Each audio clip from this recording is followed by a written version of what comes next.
Hi, my name is Liv, and welcome to Blade of Desire, your home for all things astrology, spirituality, and wellness.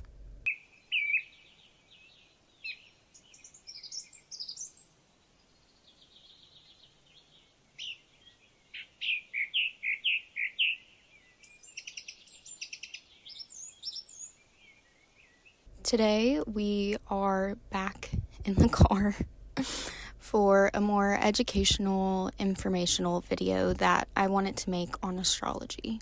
Today, I want to dive into one of the most important parts of a chart to understand when you're learning your natal chart and the way that the planets and the houses and all of that good stuff impacts you, and that's going to be transits. If you've ever wondered why certain periods of your life maybe seem harder or more difficult or have had more challenges or lessons, then this very well could be because of transits. By the end of this video, you'll have a better idea of what that even means. So, what transits are, what impact they have on you, how to look for them in your own chart, and how we can find meaning in transits that are happening both at the time of our birth that reflect in our natal chart and ones that are currently happening or will happen in the future. These are all important things to analyze to get a better idea of your own natal chart and what might be going on in the sky at the moment that you were wondering about. Without further ado, I hope you guys enjoy, and let's go ahead and get into this video.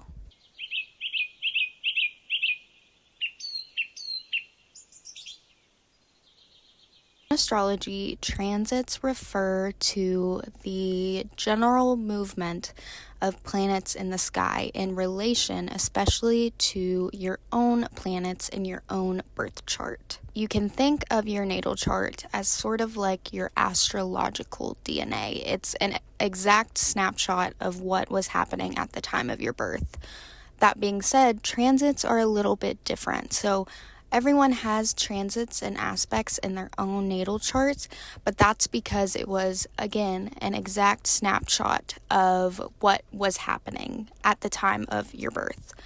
Therefore, transits in current time and in general, what they explain in astrology is the planets' movements. When planets move, they form angles to one another, and those angles are what we describe as transits.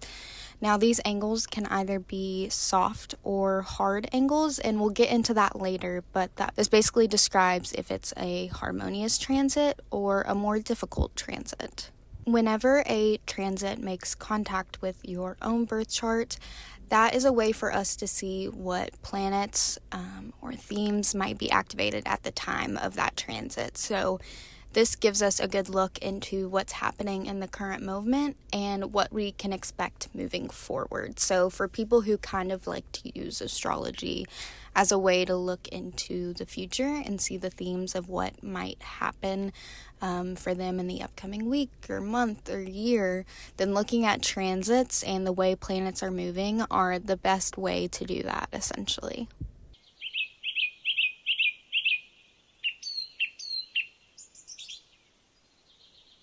So why are transits so important? Transits are as important as they are because they bring the idea of timing into astrology, which is something that our own just natal birth chart can't really give us. Transits tell us when things will be brought to the surface. So when a certain planet or house or sign is activated, that's how we know when we'll be dealing with those themes that planet, sign, house goes along with.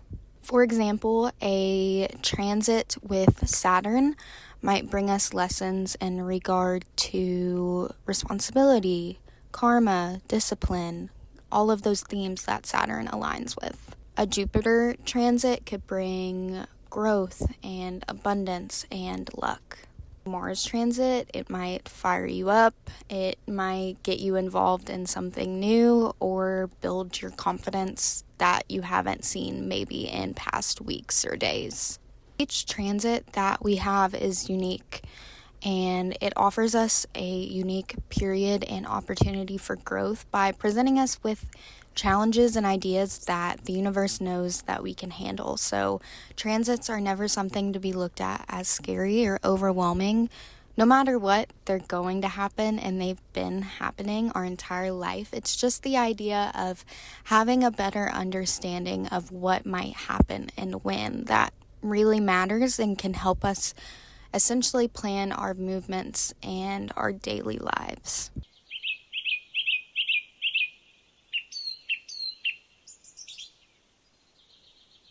Now let's go over the planets and their transit timelines. So this is how often that the planets move signs or move into new houses or take to make a full revolution around the sun. With each planet moving at a different speed, this basically impacts how our transits are seen. So if they are a slower moving planet, then the transits will last longer. And if it's a fast moving planet, then these transits won't last as long. So it kind of shows what might be a long-term influence and what is simply just a short-term day-to-day influence on our lives. The moon changes signs every 2.5 or so days. So this is very quick changes as far as usually our day-to-day emotions and our day-to-day activities. Mercury and Venus also have relatively quick transits. They move signs every few weeks or so, and this is going to impact our daily communications, our relationships with others, our self-worth, our motivation, our learning. All of those concepts are going to be impacted by Mercury and Venus transiting. Mars stays in each sign for about 6 weeks, so this is going to impact our energy levels, our confidence, our go-getting ability, and what we take action on. Jupiter stays in each sign for about a year, and Jupiter brings about growth, expansion, and abundance. Saturn stays in each sign for about 2.5 to 3 years, and during Saturn transits, we can see changes to do with discipline, self-growth, and karma. Uranus, Pluto, and Neptune all have very, very slow movements as planets, and their transits can take months to years to follow through fully. These planets cover longer life periods and bigger events. They usually roll over transformations and power dynamics and change. So all of our heavier, more influential, long-standing transits are going to be because of these 3 planets.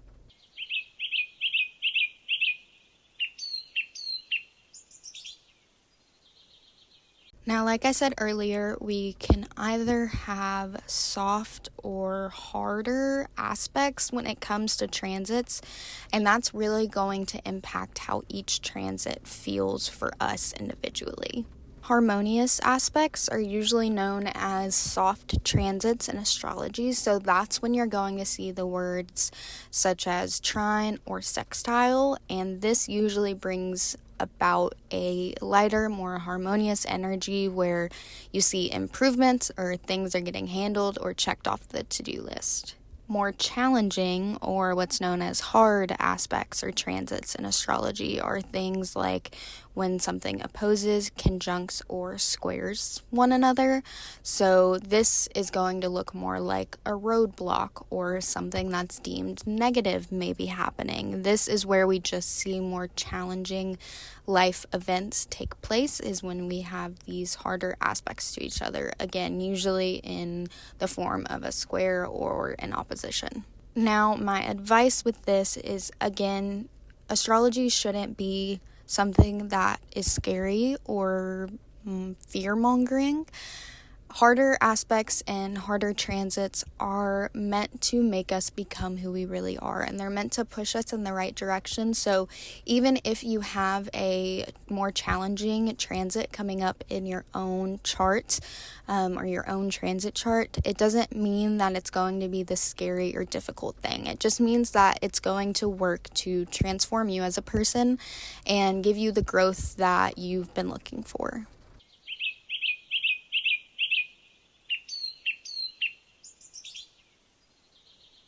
Let's talk about how we can track our transits. To track your transits, you'll want to use any sort of reliable website that allows you to do a transit chart. I highly recommend Astroseek. That's what I use for practically everything with astrology. I think it's just laid out really well and it's easy to understand. So like I said, astroseek.com is my number one recommendation for a good transit chart. And in doing so, you can log onto there, input your birth information, and then also the information of whatever current day it is. So you will need to insert a specific date, whether you want to look at your transits for that day or a day in the future. It'll allow you to be able to do either or when you insert the information online.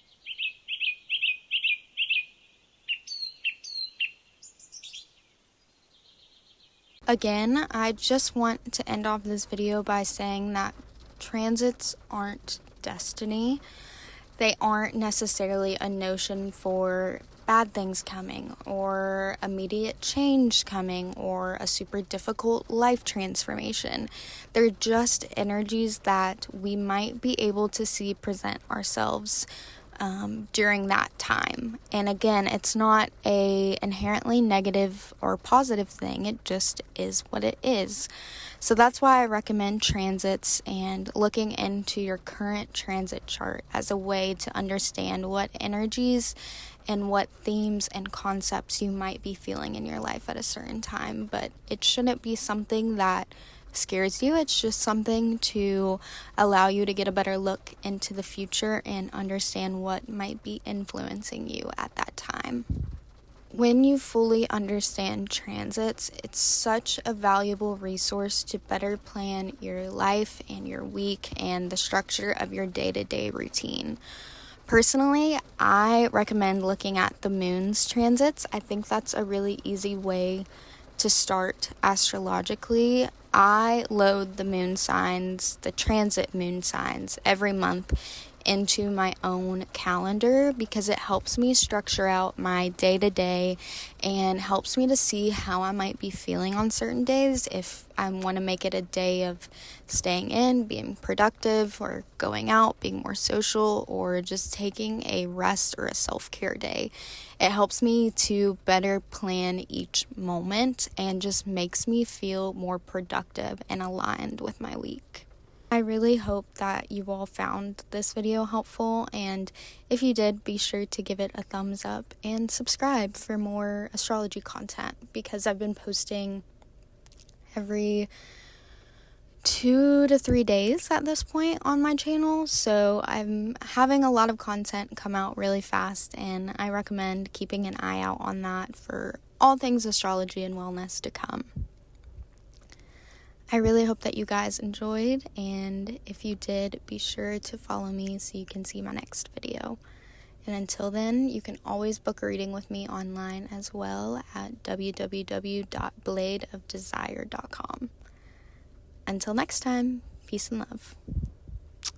Bye.